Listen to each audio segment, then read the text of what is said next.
Hi everybody, welcome to the Sentinel's Week 9 high school football preview video. Hard to believe it's already Week 9, regular season is already over almost. We're going to break down a couple of games for you, two of the bigger ones in the area. Starting off with the battle for the Little Brown Jug, that'll be at Shippensburg this year. We're taking on the Bulldogs, always a fun one. Our Jake Adams is going to be covering that one, but he's too shy to be on camera, so we're going to let Chris talk about it. Yeah. The Little Brown Jug, like you talked about, it's always a fun game. You can, I think we talked about it before. You can throw the records out of the book. This one, it's always close. It's always a fun rivalry. It's a colonial battle. No surprise there. You're going to see a lot of the run game here. Shippensburg has vastly improved their run game from the first 2 weeks when they started 0-2. Now on a nice win streak and are in position to take another colonial crown depending on what they can do these last 2 games. For them, it starts with William Burt, the same story it's been for the last, I guess this is the 3rd year now.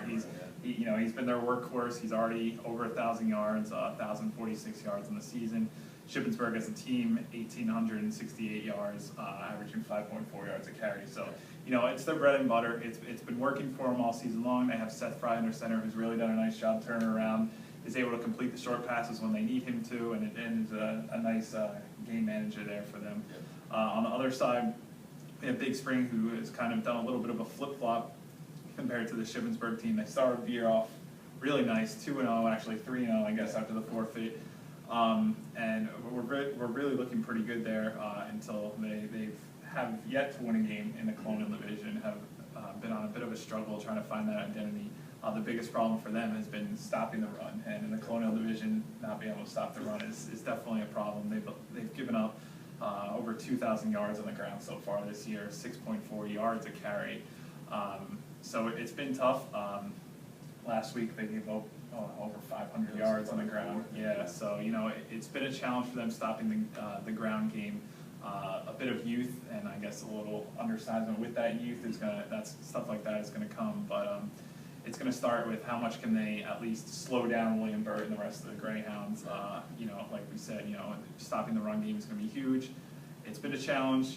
It's been Shippensburg's bread and butter, so it's really not looking too good for the Bulldogs. But if they can just slow them down a little bit and get sort of their own offensive going a little bit, Garrett Chestnut, their sophomore quarterback, has done a solid job for them under center so far this year for just a sophomore especially. So if they could get him working a little bit, it's a Little Brown Jug. Yeah. Like I said, throw the records out of the book. So if they could get something going there, it should be an interesting game. So that's our game of the week. Right. But not to say it's the only big game. Right. You'll be at another huge game in the Keystone, Cedar Cliff at Bishop McDevitt. Right. A huge one, division title implications on the line here. Yeah, definitely. It'll be a fun one for you. Yeah, it should be. There's definitely a lot of division title implications. McDevitt wins this one. They win it, well, I shouldn't say outright, but they'll end up winning it outright. Mm-hmm. If Cedar Cliff could walk and win, there'd be a weird 3-way tie at the top between those two and Lower Dolphin. So it'll be fun. Second straight tough one for Cedar Cliff after losing to Lower Dolphin 17-7 last week. Mm-hmm.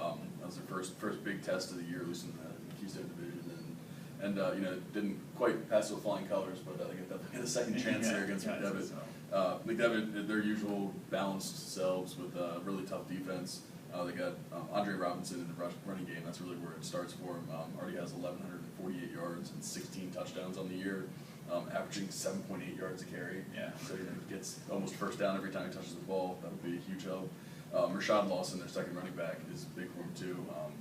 Nick Marsilio has turned into the really nice, don't even want to say game manager quarterback, but someone who's even better than that. He's been solid for him, completing about 58% of passes for 1,300 yards so far this year. So he can get it done. He has a lot of talent out on the outside, especially Kobe White, sophomore wide receiver. I remember seeing him do stuff as a freshman last year. Yeah. Now he's a sophomore, and he already has 577 yards receiving and 9 touchdowns. So stopping that defense, can't focus on one thing. Like we were just saying, Colonial Division, I would love to run. Yeah. McDevitt can definitely beat you both ways. And the biggest thing is definitely their defense. That's where they get you. They smother you, especially in the second half. So Cedar Cliff is going to have to definitely rely on that deadly passing game that they have. It wasn't quite clicking until the end of the game last week against Lower Dolphin, but they can get it started from the beginning. That'll be how they stay in the game with the Crusaders. One thing I was looking up that I like is the balance in that passing game out of Cedar Cliff. 5 guys, Jake Scott, Nick Borowski, Mike Beattie, Nate Orris, and Noah Malone, all have at least 263 yards receiving. Wow. You know, so nothing huge, but they're averaging, what was that, right around like 40 yards a game or so. And I think they've combined for like 18 touchdowns too. So there's tons of balance out there. Andrew Ford has, on any given play, 5 guys he can throw to and they'll make the catch. They'll definitely need to this week though. Like I said, there was 3 mistakes really that you can point to in last week's loss. A pair of interceptions by Andrew Ford, which is very uncharacteristic.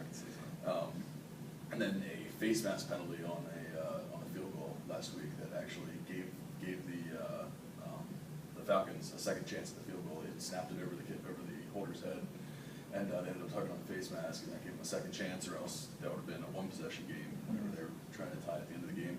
So it's definitely something that they knew they didn't play their best, but against the Crusaders, they will absolutely have to play their best in order to put some fun wiggle room in the Keystone division race. It'll definitely be interesting to see if Cedar Cliff can bounce back after that first loss. See how they respond to the first loss of the season. Right.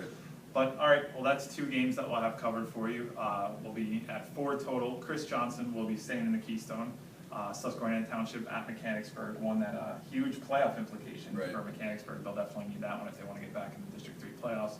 And then we'll have Jeff Kaufman on the West Shore, Hershey at Redland. Another big game with playoff implications on the line for Redland, who's been in a bit of a skid as of late. And then Saturday, you'll be getting your double dose. Full double duty, yeah. Heading over to the East Shore, Cumberland Valley at Harrisburg. Big game for Cumberland Valley if they want to still have a chance at that Commonwealth title. So that's our coverage. Be sure to stay tuned to our Sentinel High School football Twitter account for all coverage throughout the night, as well as these reporters. Thanks for watching.